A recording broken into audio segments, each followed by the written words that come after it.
Welcome back, guys. Today we've got a little bit of a different video for you. We've got our house back here. We've been living here for about 15 years, and the windows and everything were original to the house, and they've since rotted out. The window sills are no good. The window panes are falling out. The glass is broken in several instances. There's a couple windows that got boarded up. So today we're going to replace those with some new construction vinyl windows. Which isn't a problem for us because we are going to be replacing the siding soon anyways. So if you've got windows like this that you're struggling to get out, or just want a quick helper guide to how to take these windows out and put a new window in, feel free to stick around and see how we did it. If you don't have windows like this, feel free to stick around anyways and have a couple laughs at our expense. So let's get right into it.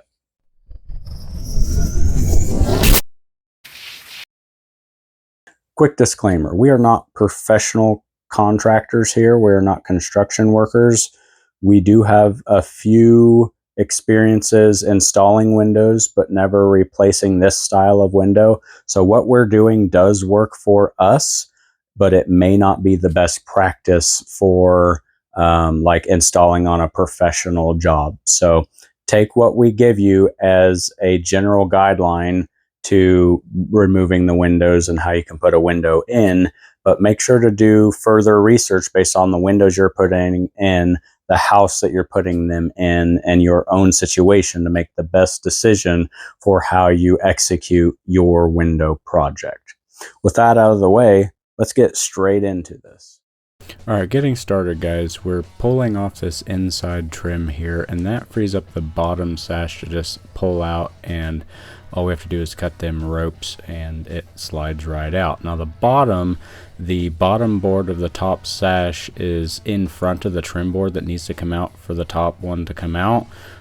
So we ended up just hammering that off of there, and then we were able to get the trim pieces off, pull the window down with a little persuasion, and then cut those ropes and get it out of there as well. Moving on, we'll take the rest of the interior trim off. Once all the trim is out of there, we are working on lifting up the windowsill, and most of the windowsills in this house were completely rotted out, so that's one of the reasons we're replacing all these windows. Here I'm just cutting back some of this cheap paneling I'm using as a backsplash for the moment, and my dad's outside beating the crap out of that windowsill there, getting it ripped out. And once that sill is out, we can start working on all the interior boards. Now the weird thing about these windows, and maybe this was common back then, is the windows weren't really built to a 2x4 frame. Everything was built by 1x material, and it was kind of pieced into place. So it's not like a traditional window where you would just set it in place and you're good to go. It appears, at least, that they kind of built this window in place. There was not 2x4s directly behind any of this window.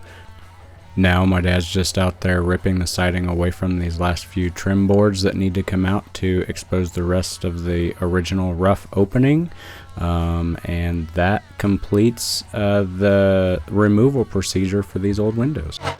If you notice me jumping back and forth to a different window when you're watching the video, that's because I kept forgetting to hit record. So the process is the same for all the windows, but it might not be the same window we're installing that we removed. So here we're just cutting all the lumber for the frames that we're going to build in here.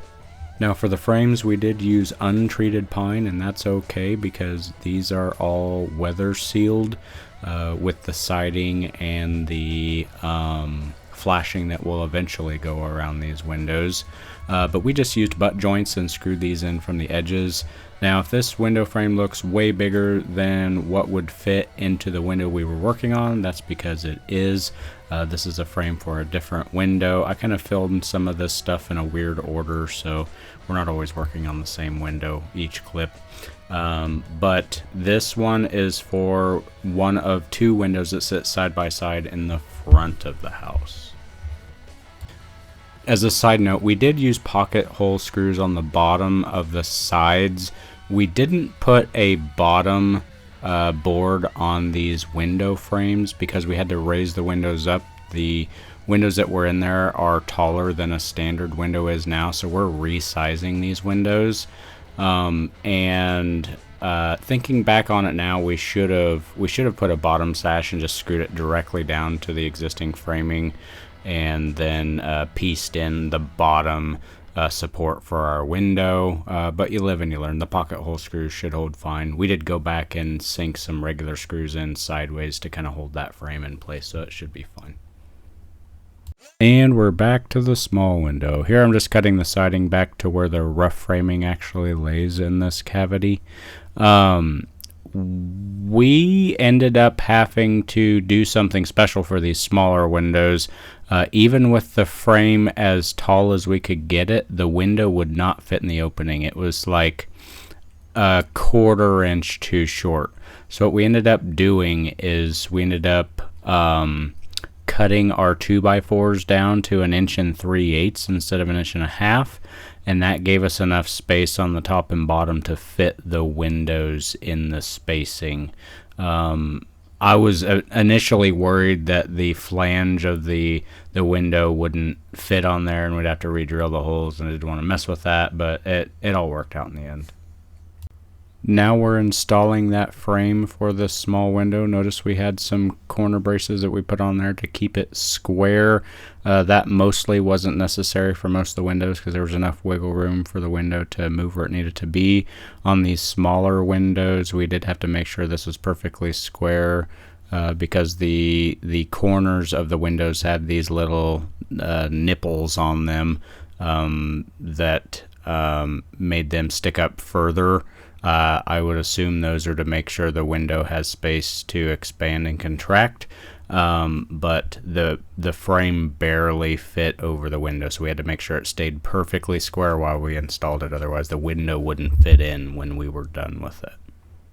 As far as the process goes, we just lined up the bottom where it needed to be and sank a couple screws in, and then used a level to get everything plumb with the world before we sank screws into the top up into the framing members. Now here we are just dry fitting the window real quick to make sure it fits in, just because it's such a tight squeeze, before we go and put the sealant on here. And luckily it fit. Alright, the next step is to play with your nice long thick caulk gun and smear that white creamy stuff all around the hole.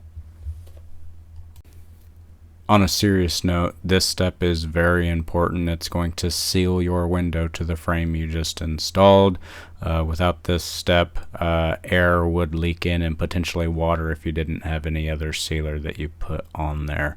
You won't see me put any flashing on this, and you will notice a gap on the siding around the windows for now. That is because we're going to be redoing the siding, and this was the easiest way for us to put windows in. Alright, now for the moment of truth. When you're putting the window in, try not to smear that caulk all over the place. But for this window, since it was a tight fit, there wasn't really anything we could do about squareness.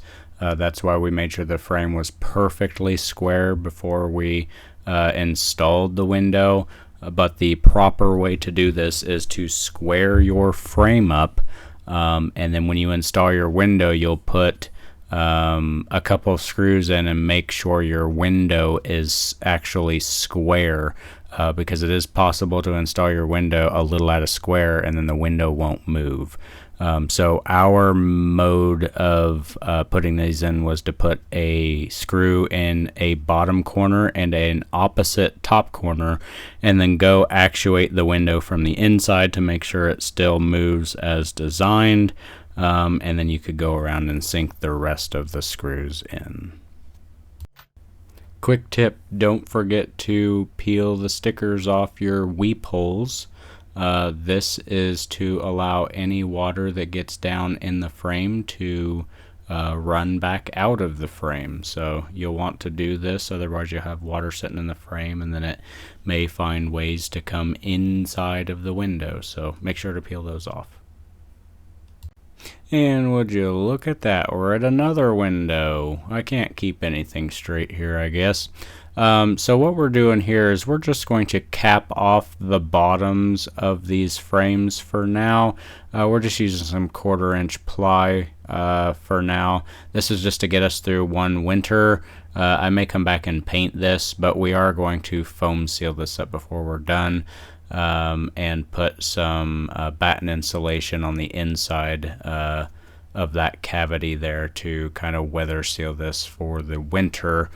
Before we come back next year and do the siding. So hopefully this holds up, and we don't end up with critters and or water leaking into our house.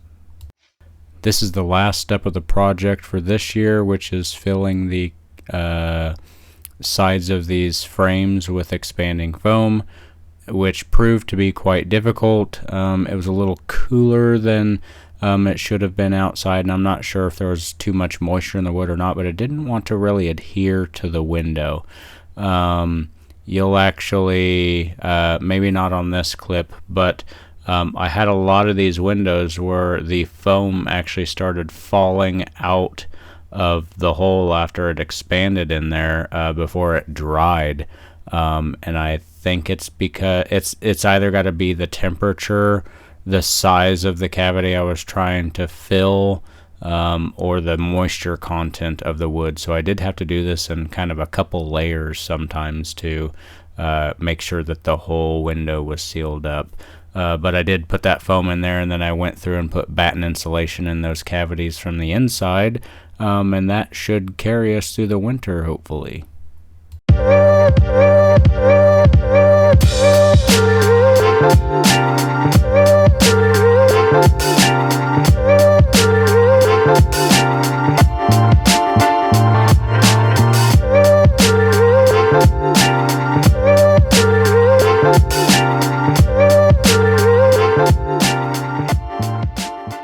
Okay, there you go. So is it the prettiest thing you ever seen? Absolutely not.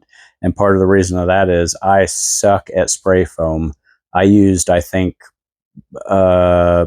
14 cans of spray foam filling the gaps between the 2x4s just because they weren't really sticking very well. So it doesn't look great right now, but it is sealed up, and there is some batten insulation on the inside in those bottom cavities. So everything should be sealed up good enough for this winter. But as soon as springtime comes around, we are definitely looking at putting new siding on, which will allow us to open the house back up and add any additional framing members we see fit for getting new siding put on, sealing up. And I know those cavities we'll swap out that 1/4-inch plywood for 3/4. That way we have somewhere to nail siding to. But all in all, the windows themselves actually turned out pretty well. Not too bad for a guy that hasn't really done any windows in his life. So if you got any value out of this, give it a thumbs up. I'd really appreciate it. And I hope to see you on the next one. We'll catch you later.